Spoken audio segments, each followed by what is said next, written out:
Mən Məmmədov Əzam Yunusov, Bərdər rayon Qaradağlı təməlkar. Bugün də çıxış etməyin etibarnamə üzrə nümayəndəsi olduğu Quliyev Hamlet Mərlələnoğlu'nun şikayətləri barəsindədir. Belə ki, Hamletin şikayəti əsasında 12.000 manat pulun alıb verilməsi barədə Gəncə Apellyasiya Məhkəməsi qətnamə çıxarsa da bir müddətə qədər 2021-ci ildən 2025-ci ilə qədər Tərtər İcra və Probasiya Şöbəsini icra etməkdən dolayısıyla yayılmışdır.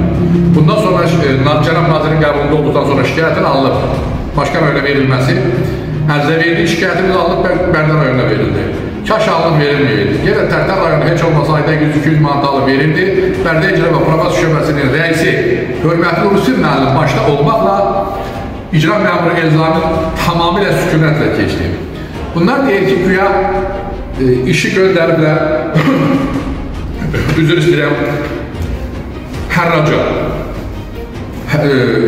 göndərilir. Hərraca əlində sənət var. 24.4.2024-cü il tarixdə Tərtər İcra və Probasiya Şöbəsi güya hərraca göndərir.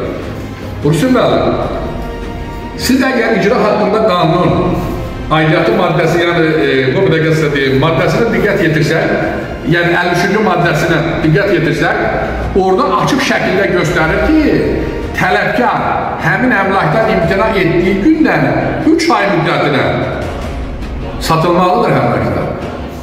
Yanvardan gəlib bura 5 ay keçir, sən bunu satmalısan. Gör 2024-də olub hərraçda, kimi doluyursunuz? Bu nə deməkdir? Bu nə deməkdir? Ədliyyə Naziri, hörmətli Fərd müəllimin qəbulunda olur, çox qabiliyyətli, layıqlı qəbul keçirir. Ancaq icra şöbəsinə gələndə elə bu adamlar cənab prezidentin əleyhinə gedirlər. Deməli, Ədliyyə Nazirliyində qəbul üçün 5-6 ay 2025-ci il tarixdə Hamlet Gədəbəyə getdi, cənab nazirlə görüşmək üçün. Fəqan müəllim var, Bərdər regional ədliyyədən gedibdir. Telefon nömrəsini veribdir Hamletə ki, narahat olma, həll edəcəm. İndi telefona cavab vermir. Orada da ki, qəbulu əleyhinə, vətəndaşı qəbula boşlamayan, daimi peşəkarı, sayılı peşəkarı da seçilmez. Kamal müəllim də daha fədəkar olur. Və o komitin orada oturub qeydiyyatı aparan Ramil adlı şəxs də güya qeydiyyat apardı, amma Hamlet qəbula boşlanmadı. Əbifət müəllim, siz də bu işin içindəsiniz, bilirsiniz ki, sizi tanıyıram və hörmətim var. Amma bu layıqlar deyil. Siz bircə şey fikirləşin. İstər Fəqan müəllimi, istəyirsə Kamal müəllimi, hörmətli prezidentimiz göstəriş verir ki, cənab nazirlər yerlərdə vətəndaşları qəbul etsin, problemini həll etsin. Siz də cənab prezidentin göstərişin əleyhinə olaraq vətəndaş Hamleti qəbula boşlamır. Bu nə deməkdir? Siz prezidentə qarşı niyə gəlirsiniz? Məqsədiniz nədir? Kimə xidmət edirsiniz? Hansı partiyaya xidmət edirsiniz? Üzdə yaba, arxada ayrı kimlərə sizlər? Bu yaraşmır.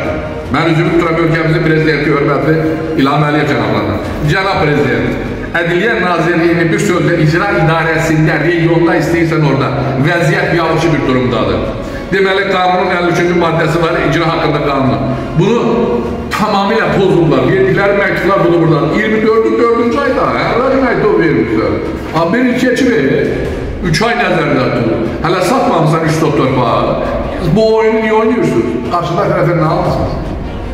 Odur ki, cənab prezident, sizin ümidimiz sizədir. Sizdən xahiş edirik. Hörmətli Ədliyyə Nazirimiz, Fərdi müəllim, onun gəncliyindən əhatəsində olanlar sui-istifadə edir. Bərdər İcra və Probasiya Şöbəsinin rəisi Rusi müəllimin qanuna zidd əməl və hərəkətləri araşdırılsın və hansı səbəbdən Tərtər İcra Şöbəsi 3 il ilə getməsi müəyyənləşdirilsin və qanunu tətbiq görülsün. Ya da Azərbaycan dövləti adından qəbul olmuş məhkəmə qətnaməsində bu cür hörmətsiz yanaşmalarına görə barələrində inzibati icra işi başlansın. Xahiş edirəm, qanunu tətbiq görülsün və Hamletin qanuna müəyyən olmuş məhkəmə qətnaməsində icra edilməsinə köməklər edilsin. Hələlik çıxışım bu qədərdir. Ümidvaram ki, qanun tətbiq görüləcək.